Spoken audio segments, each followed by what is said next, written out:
So, Shane Bruce, Restomod Daisy. Guess what? Serial number 1 is back.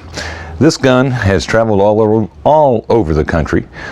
This is serial number 1, the very first number 111 Model 40 that I converted into the sliding spring block style system and developed the flex lever for. And what we're going to look at today is the latest innovation that we've been able to install on serial number 1. This little gem right here. I know it isn't much to look at, but this is a roller trigger from one of my subscribers. Goes by the name of Terry Cowger. He's a very interesting fella. It's a very interesting trigger. So I want to back out a little bit and just show you that it is in fact a SSB style gun.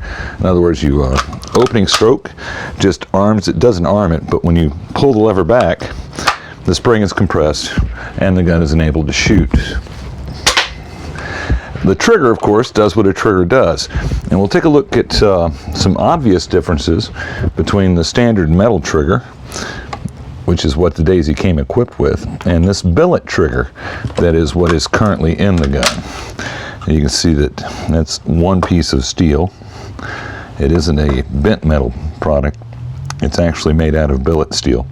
And the really interesting feature, we've done a video on this gun before, or this trigger before, is that it has a small roller that's located in the nose of the trigger up here, and that allows it to glide into position on the sear plate, and it does work. It's really kind of amazing.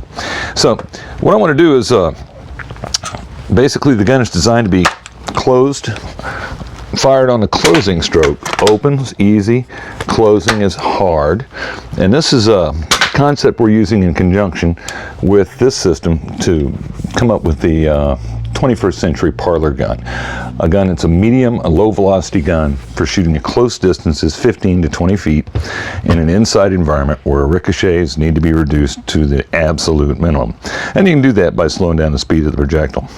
Now, what makes this particular trigger so cool is, unlike a regular Daisy trigger, there's no side-to-side wobble in it because it's solidly fixed in place. And I want to show you how that is done. So what we're going to do is we're going to take the buttstock off serial number 1 and take a peek at the back side of the receiver.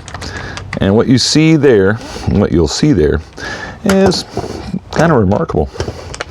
So let's get the buttstock removed, and we'll take a look at the mechanism that holds the sliding rolling block trigger, rolling sliding block, rolling doling trigger in place.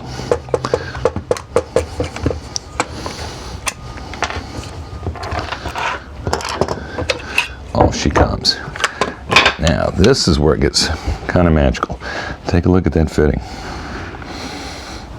As you can see, the center of the trigger is here, but it's supported on either side. Let me get this up a little better.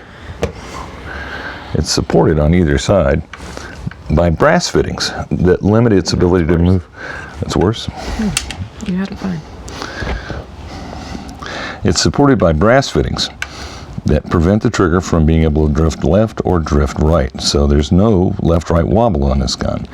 And the trigger rolls up nice and true on the sear. Now, it's a little bit different. It's not like take-up you'd find in a regular rifle trigger. As the roller engages with the sear plate, there's a steady, constant pressure. But when you hit the let-off, it's reliable, it's repeatable, it's easy to build a muscle memory to know when that gun's fixing to fire. Truly, I think, a revolutionary breakthrough for Daisy repeaters. Well, that's what we wanted to show you on the on good old serial number 1 today, the latest technical innovation. Before it leaves here to head off to its next visit with its next inquiring customer, I'm going to work on modifying this lever so that I can actually push it with the heel of the hand as opposed to pushing it with the fingers out on the leather glove. And we'll see how that mod works out.